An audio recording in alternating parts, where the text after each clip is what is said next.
E aí pessoal, beleza? Vim aqui tirar algumas dúvidas aqui, falar um pouco aqui sobre o desbloqueio do Nintendo Switch. O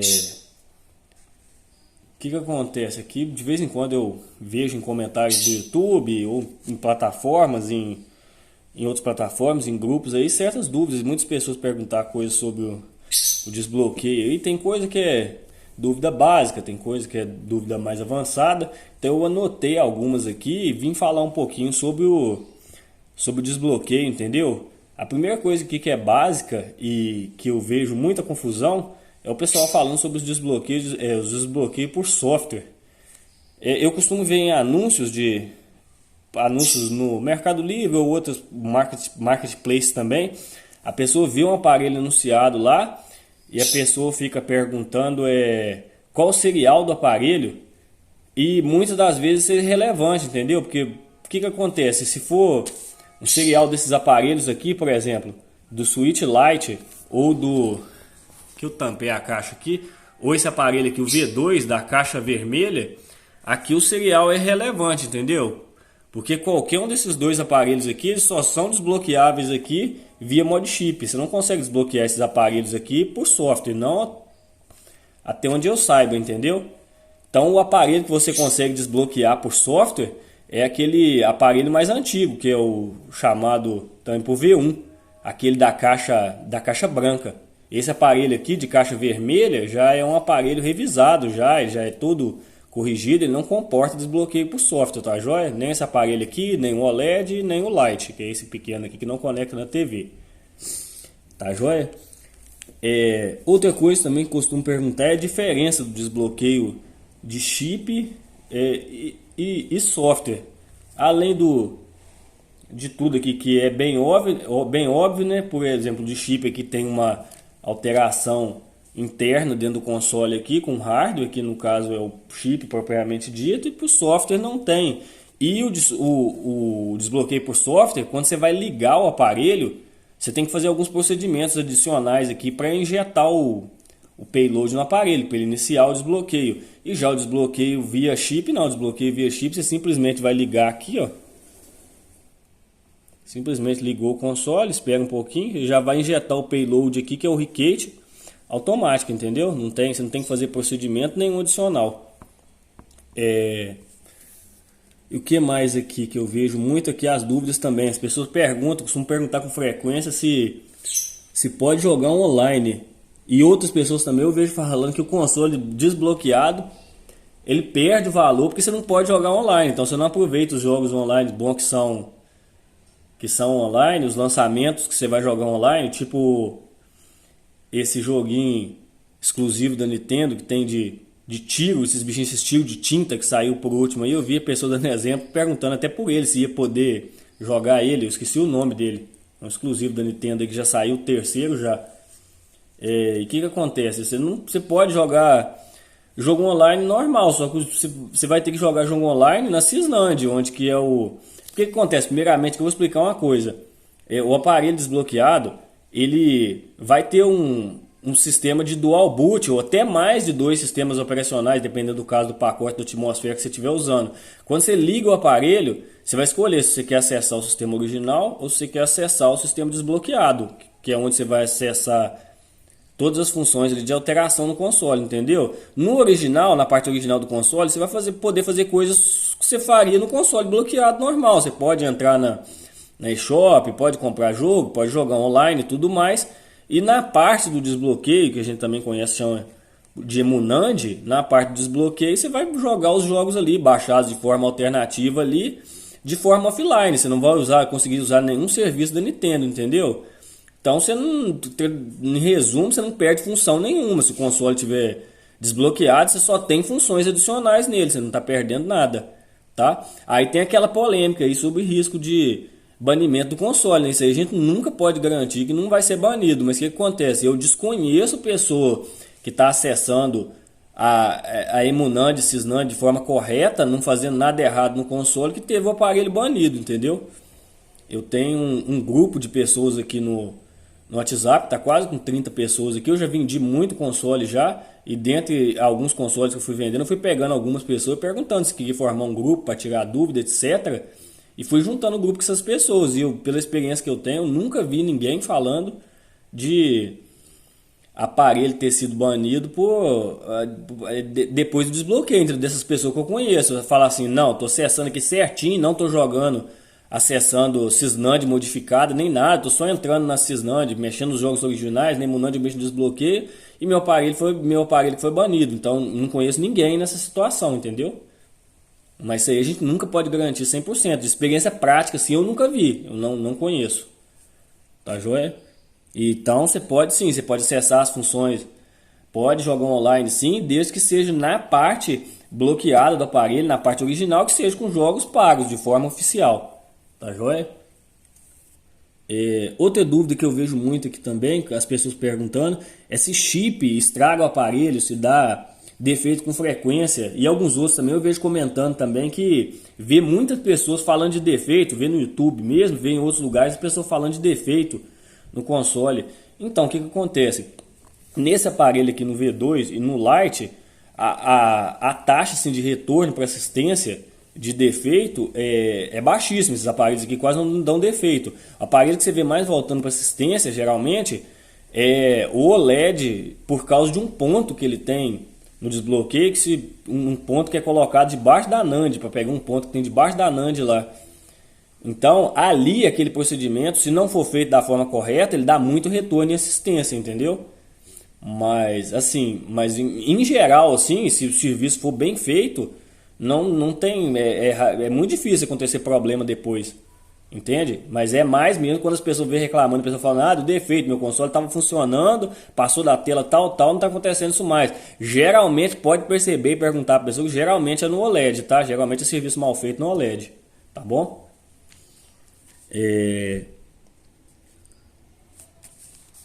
Outra coisa que eu anotei também, que eu vi um comentário bem recente, a pessoa falando, é sobre o consumo de energia. Ela falou o seguinte, que no aparelho dela, no V1, que é desbloqueado por software, está consumindo muita bateria. Está perguntando se nos aparelhos desbloqueados por chip também acontece isso. Então, não acontece. Se a instalação for regular, geralmente não tem essa de gastar mais energia, não.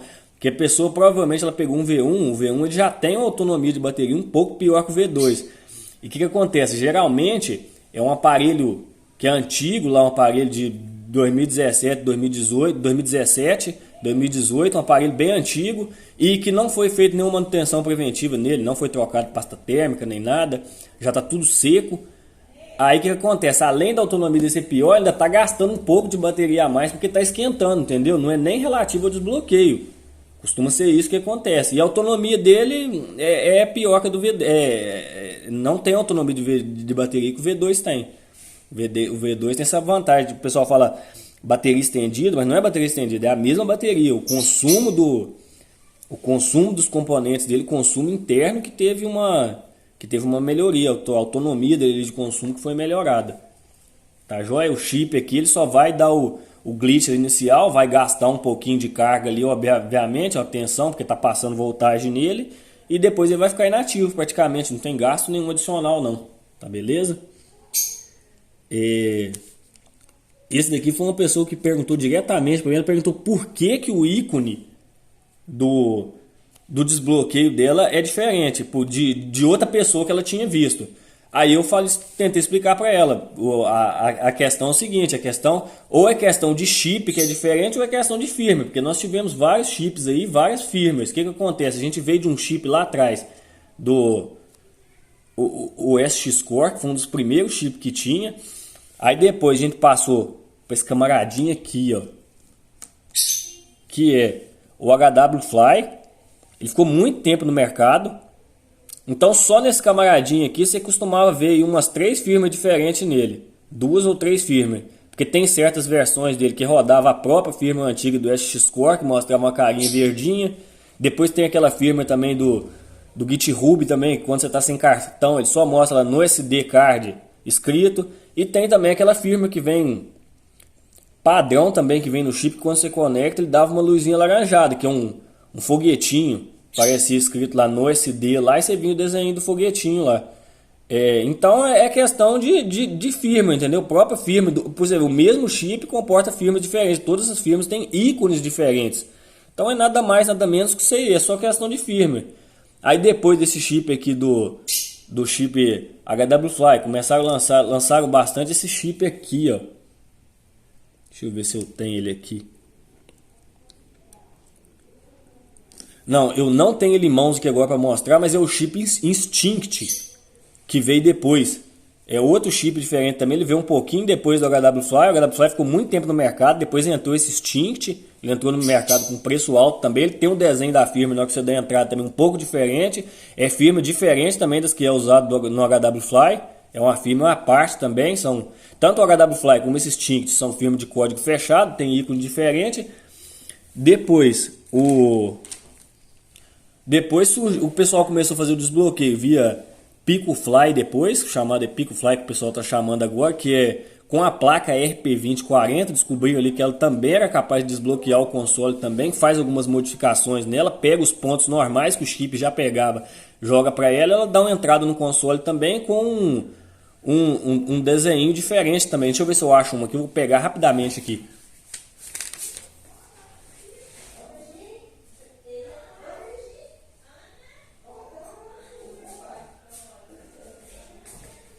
Aqui, essa plaquinha aqui, ó. Começaram a desbloquear o chip com ela, o aparelho com ela, que ela já tá um pouco modificada, que eu já tirei as entradas USB, os botões que tem aqui nela para ela ficar pronto para uso. A gente vai adiciona alguns resistores aqui, faz alguns outros procedimentos se precisar e desbloqueia com ela também. Aí posteriormente já começaram a fabricar esses chips aqui, ó, que são com o núcleo aqui de RP2040 também. Começaram a fabricar o chip depois prontinho para você não, para já vir com os cabos adicional, tudo pronto. Entendeu? Eu ainda prefiro, se for usar algo relacionado a PicoFly, eu por gosto pessoal gosto da placa, porque aqui eu posso adicionar resistores se precisar, tirar, colocar resistor maior aqui sem modificar muito o design, sem ficar ficando uma coisa mais certinha, entendeu? Aqui na própria placa, eu gosto muito de fazer com a placa, mas o chip também funciona normal. É o chip aí que está no mercado. Aí com a entrada desse PicoFly, com a entrada desses carinha aqui, RP2040, o preço do HWFly por consequência despencou, caiu lá embaixo. Hoje em dia o que acontece é que você não encontra, quase não está encontrando HWFly mais no mercado. Quando você encontra é resto de estoque, provavelmente já saiu fora de produção. Aí o que está dominando o mercado hoje em dia são esses carinhas aqui. E você acha o Instinct também, o Instinct ainda é fabricado.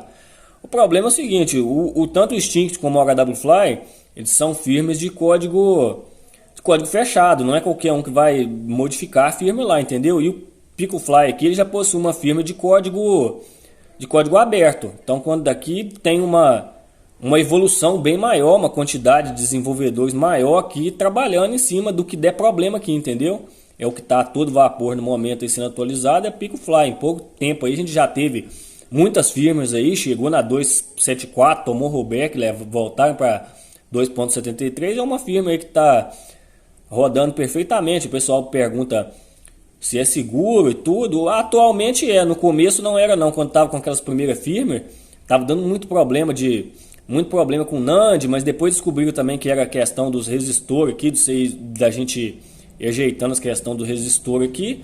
Hoje em dia é seguro, a firma está estável e tudo mais. Tá, joia? Hoje em dia já não tem problema mais se optar entre se você achar um HWFly, um Instinct ou PicoFly, tanto faz. Aqui a vantagem aqui é que vai ter uma taxa de atualização maior aqui. Provavelmente a firma não vai estagnar aqui igual está no HWFly, entendeu? Provavelmente se tiver algum problema aqui, a evolução de firma aqui é bem maior. Mas então é isso aí, está explicado a questão de ícone que aparece quando você liga o aparelho sem SD. Então, no caso, quando você liga esses carinhas aqui, aparece o símbolo do Raspberry, aquela frutinha. Tá? Dependendo da firma que tiver colocado aqui dentro, aqui, os dois que suporta a mesma firma. Tanto o rapazinho aqui feito, prontinho, bonitinho na forma de chip, quanto como a placa aqui. Tá joia? Deixa eu ver o que mais que está anotado aqui.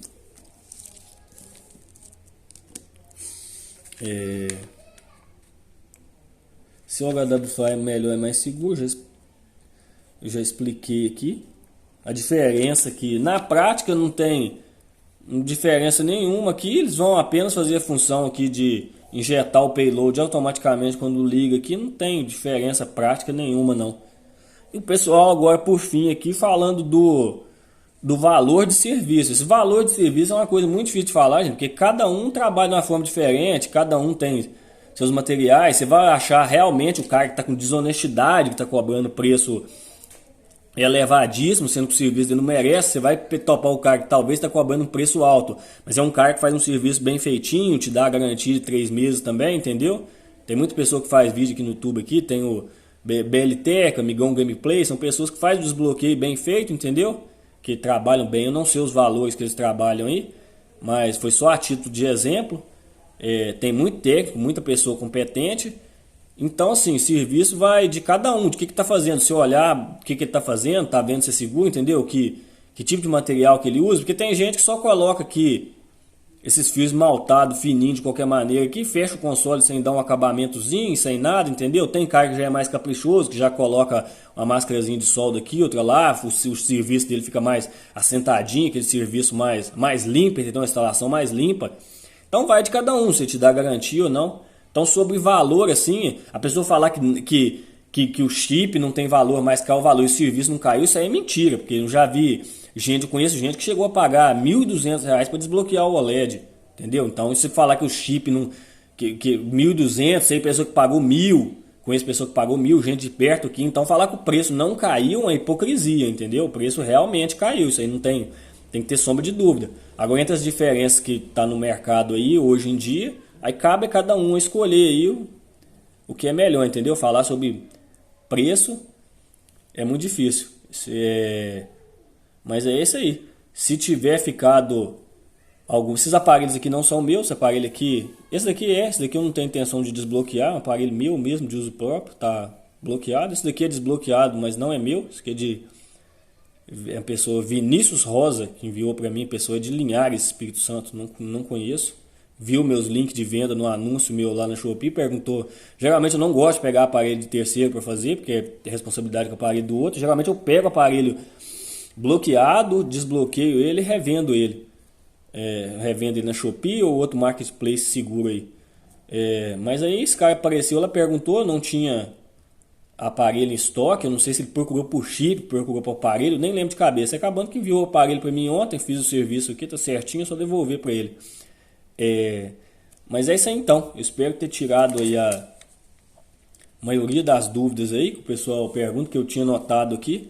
E se tiver ficado alguma dúvida aí, pode perguntar nos comentários que eu tento responder todo mundo. Beleza? Até a próxima aí.